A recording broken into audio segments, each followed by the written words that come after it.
अस्सलाम वालेकुम। yasin's-analysis.com जो कि यूट्यूब का एक हिस्सा है an eye on market by Yasin से डेली बेसिस पे आपसे मुलाकात होती है और मैं आप तमाम लोगों का शुक्रगुजार हूँ कि आप लोगों ने इस yasin's-analysis.com के प्लेटफॉर्म को सब्सक्राइब किया हुआ है, ज्वाइन किया हुआ है और इस पे आप रोज़ाना के बेसिस पे आप कुछ ख़बरें जो है वो आप लोग शेयर मिल जाती हैं आपको और आप अपने पोर्टफोलियो को बेहतर तौर पर मैनेज करने की कोशिश करते हैं। इसके लिए मैं थैंक यू आप तमाम लोगों का।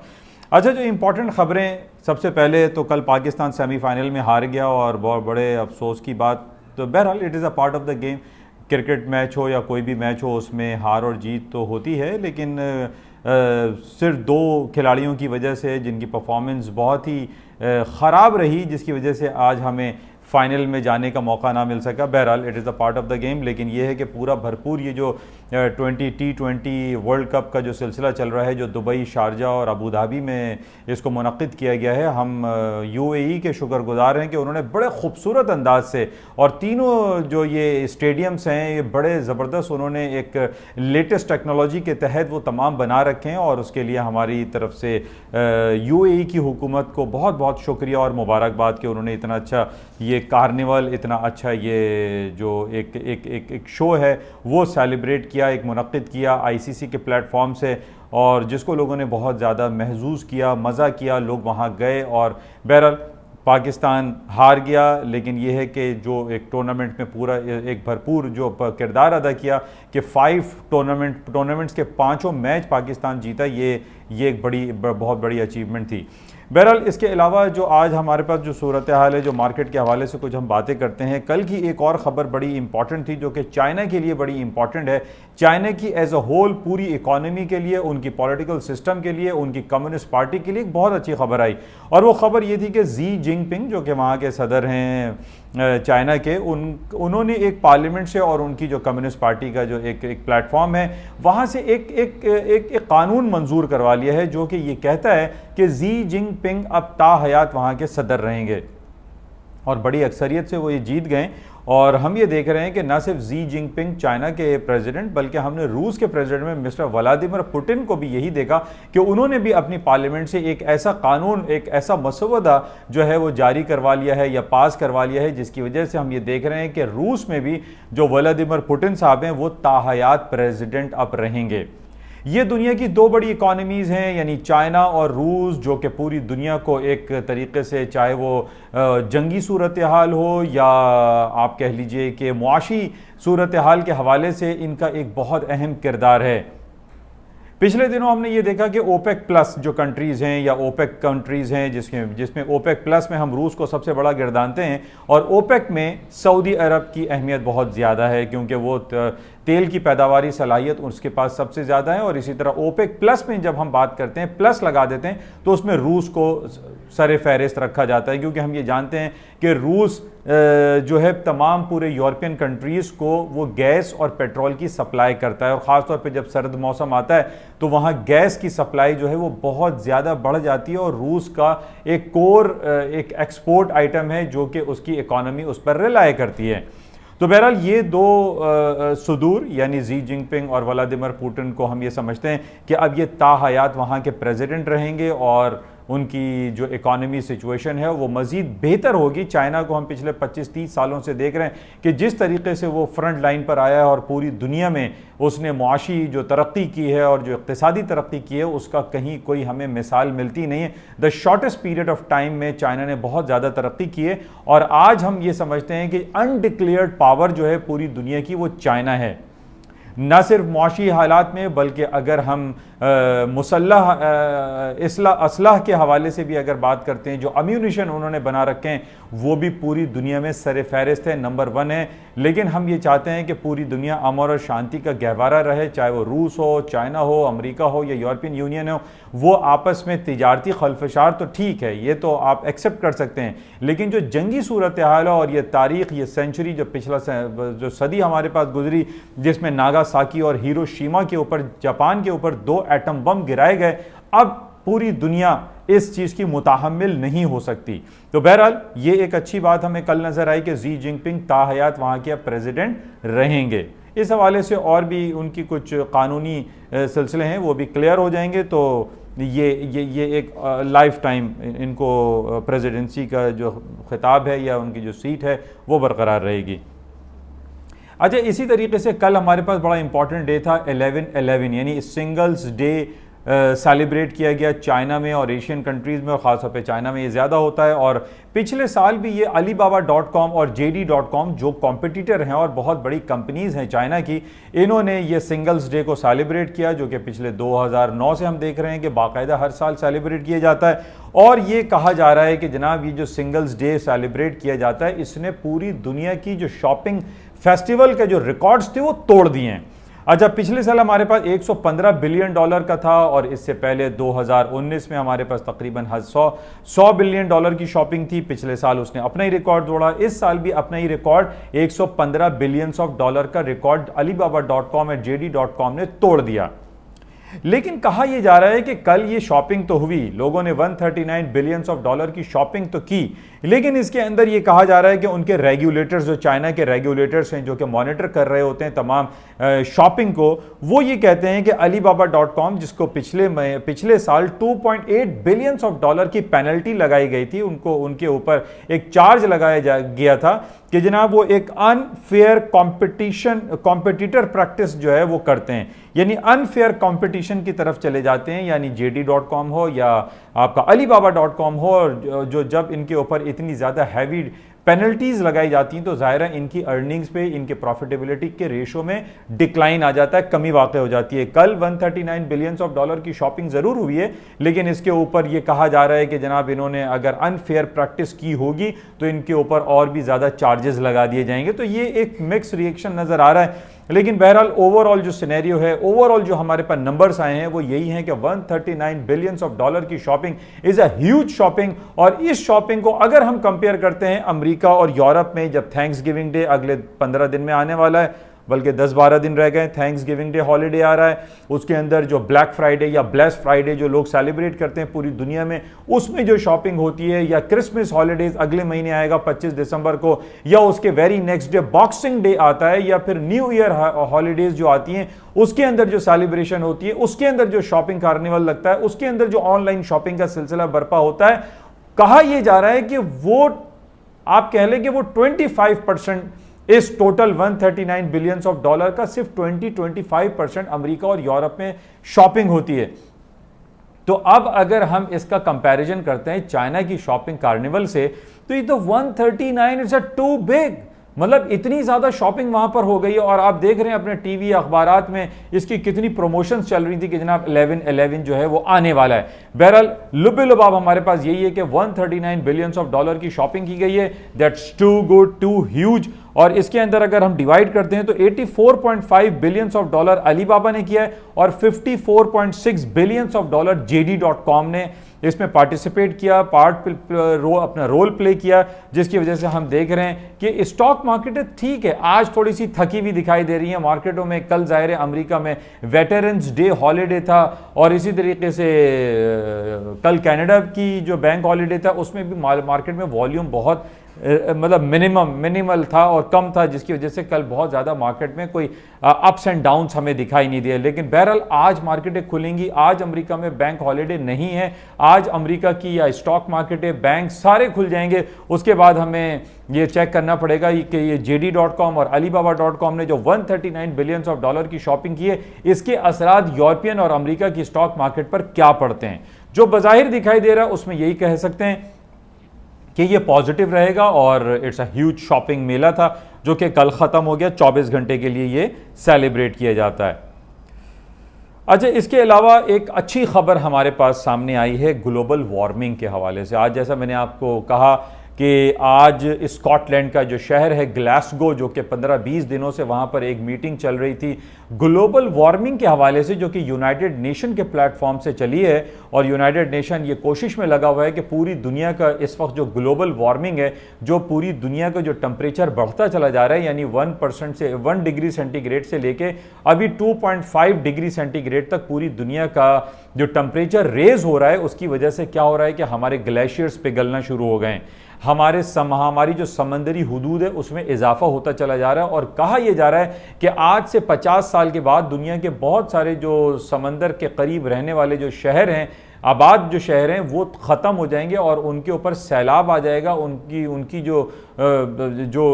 खुश्क इलाके हैं वो ज़ेर आब आ जाएंगे। तो इस हवाले से बहुत ज़्यादा कोशिशें प्लेटफॉर्म यूनाइटेड नेशन के प्लेटफॉर्म से की जा रही है और इसी हवाले से पिछले दिनों G20 की भी मीटिंग हुई, फिर ग्लासगो में ये मीटिंग हुई। ग्लासगो में जो हमारे पास नंबर्स आए उसमें यह कहा गया कि 25,000 मंदूबीन ने इसमें शिरकत की और कोशिश ये करते रहे कि जनाब ग्लासगो से कोई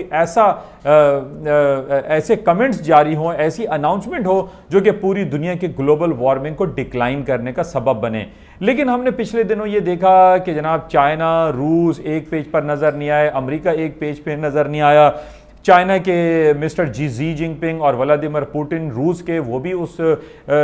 कॉन्फ्रेंस में शिरकत नहीं हुए, जो कि इनकी संजीदगी को जाहिर कर रहा है कि ये तीनों जो ममालिक हैं, जो दुनिया के बड़े तरीन सरबराहान मुमलिकत हैं, ये तीनों एक पेज पर दिखाई नहीं देते। ये नहीं चाहते कि वो अपने मुल्क के इंडस्ट्रियल प्रोडक्शन को डिक्लाइन की तरफ लेके जाएं और यही वजह है कि हमारे सामने पिछले 12-15 दिन से ये मीटिंग चल रही है और हमें कोई ऐसी पॉजिटिव खबर नहीं दिखाई दे रही कि ग्लोबल वार्मिंग या पूरी दुनिया के टेम्परेचर को डिक्लाइन करने के हवाले से वहाँ से कोई कानून पास हो रहा हो, कोई अनाउंसमेंट हो रही हो। लेकिन कल रात को हमारे पास एक खबर आई कि चाइना और अमेरिका के दरमियान कुछ मुख्तलिफ डीलें हुई हैं,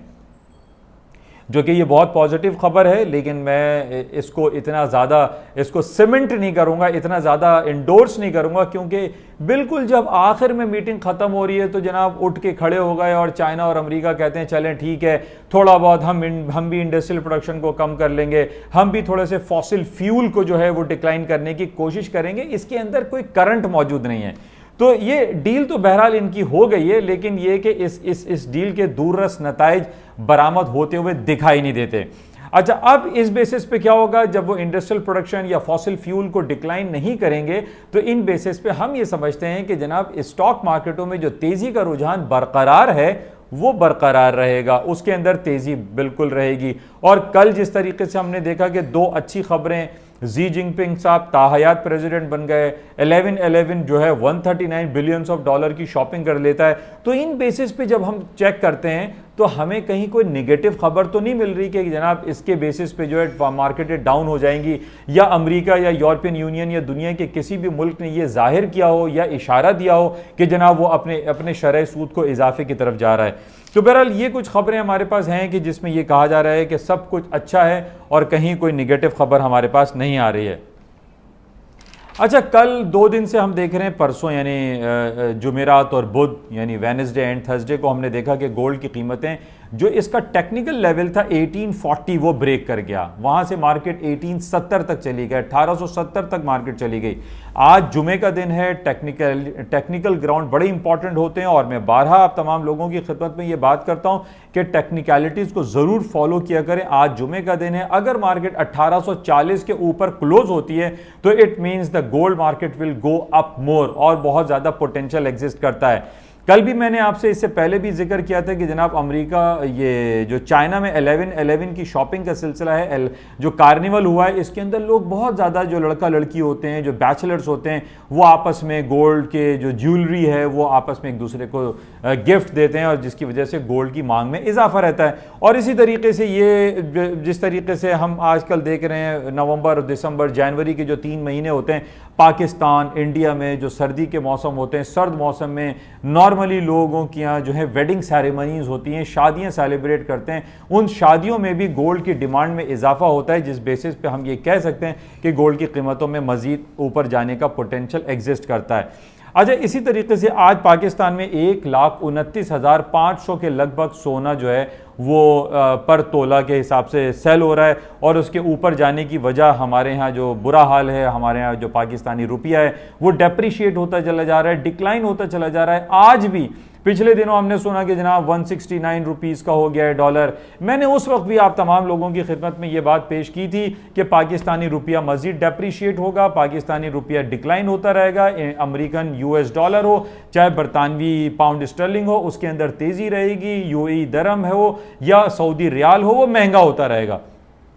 उसकी कुछ बुनियादी वजह मैंने आपके साथ शेयर की थी कि देखिए, जब पाकिस्तान का रुपया डिक्लाइन हो रहा है तो उसके लिए जरूरी है कि हम सब आपस में मिलकर 22 करोड़ जो लोग हैं ना इस मुल्क के, वो कोशिश करें। और वो कोशिश कैसे करेंगे? जब हुकूमती इदारों की तरफ से कोई इनिशिएटिव हमें दिखाई देगा कि जनाब अमेरिका के पाकिस्तान की गवर्नमेंट ने या पाकिस्तान की कॉमर्स मिनिस्ट्री ने या पाकिस्तान की जो फाइनेंस मिनिस्ट्री है वो अपना सर जोड़ के बैठ गए हैं कि जनाब ये डॉलर जो है किस तरीके से नीचे आएगा। हमें तो कहीं दिखाई नहीं दे रहा, ना कॉमर्स मिनिस्ट्री बोल रही है, ना आपकी फाइनेंस मिनिस्ट्री कुछ बोल रही है, ना स्टेट बैंक की तरफ से कोई बयान आ रहा है। सब चिल कर रहे हैं, मजे कर रहे हैं। इसकी वजह सिर्फ यही दिखाई दे रहा है कि हमारे यहां जो इंपोर्टर्स हैं, जो लोग माल इंपोर्ट कर रहे हैं, that is they are the mafias. और वो माफियों की वजह से हम लोग उसको कंट्रोल नहीं कर रहे, चाहे वो माफिया कॉमर्स मिनिस्ट्री में बैठी हुई हो, चाहे वो माफिया आपकी फाइनेंस मिनिस्ट्री में बैठी हुई हो, चाहे वो माफिया जो है आपकी स्टेट बैंक में बैठी हो। कहीं से कहीं कोई खबर आ ही नहीं रही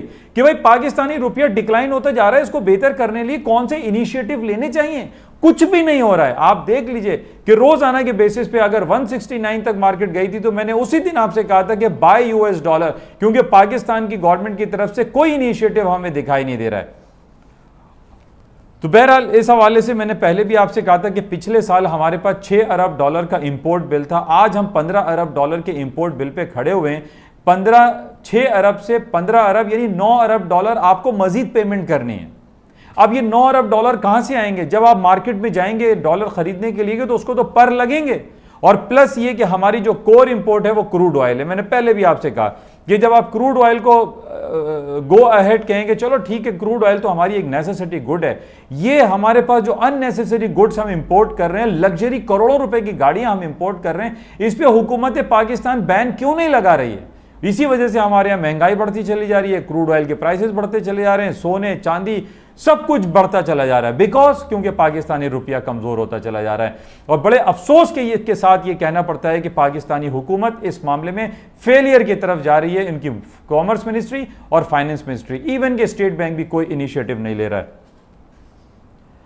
अच्छा, इसके अलावा कुछ आज खबर हमारे पास ये आई कि जनाब पाकिस्तान में एक्सपोर्ट पिछले साल के मुकाबले में बेहतर हुई है। ये एक अच्छी खबर हमें दिखाई दी। क्या आज मुख्तलिफ अखबारात में है कि जनाब पाकिस्तान में सबसे ज़्यादा जो एक्सपोर्ट हमने किया है वो मेंस गारमेंट है, home textile, cotton fabric, rice, cotton yarn, Jersey and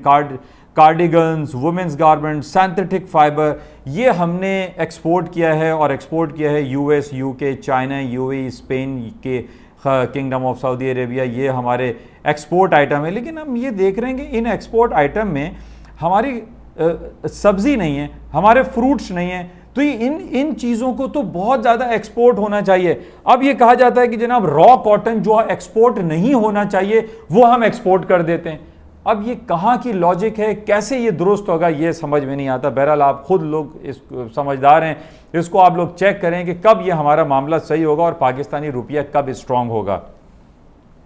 अच्छा, इसी वजह से पाकिस्तानी रुपए के जो इस वीकर जो हालात हैं, हमारी कराची स्टॉक भी बदहाली का शिकार दिखाई दे रही है। आज भी 300 पॉइंट मार्केट प्लस है, कभी 400 पॉइंट माइनस, कभी 1000 पॉइंट मार्केट माइनस चल रही है। अब ये पिछले 2-3 महीने गुजर गए कि जनाब ये कहा जा रहा था कि जनाब 1 अगस्त और सितंबर से अफगानिस्तान में बहुत ज़्यादा स्मगलिंग हो रही है, उसको रोक रहा है, FIA पकड़ रही है, पुलिस पकड़ रही है, डॉलर को पकड़ रही है। मतलब कहां से क्या पकड़ रहे हैं? अगर पकड़ रहे होते तो ये 125 में होना चाहिए था ना डॉलर, आज 175 में चल रहा है। तो इट मीन्स कि ये सारे अखबारी बयानात हैं और कुछ नहीं हो रहा है, सिर्फ बातें हो रही हैं और प्रैक्टिकली इंप्लीकेशंस जो है किसी का बात की नहीं दिखाई दे रही, जिसकी वजह से हमारा डॉलर शूट अप होता चला जा रहा है, पाकिस्तानी रुपया गिरता चला जा रहा है, जिसकी वजह से महंगाई भी बढ़ रही है, सोने चांदी और हमारे ग्रॉसरी आइटम महंगे होते चले जा रहे हैं। और प्लस हमारी कराची स्टॉक में वो पोटेंशियल नहीं आ पा रहा है जो आना चाहिए। तो हमारी दरख्वास्त है कि हुकूमत Pakistan, commerce ministry, finance ministry, state bank एक भरपूर इनिशिएटिव ले और इस डॉलर को नीचे लाने में अपना भरपूर किरदार अदा करें। बहरहाल ये कुछ बातें थी। आज फ्राइडे का दिन है, टेक्निकली बहुत ज़्यादा इंपॉर्टेंट होती है, मार्केट की क्लोजिंग को आज हमें चेक करना पड़ेगा। इंशाल्लाह 2 दिन हफ्ता और इतवार छुट्टी के बाद पीर को आपसे दोबारा मुलाकात होगी। जब तक के लिए इजाज़त दीजिए, खुदा हाफिज़।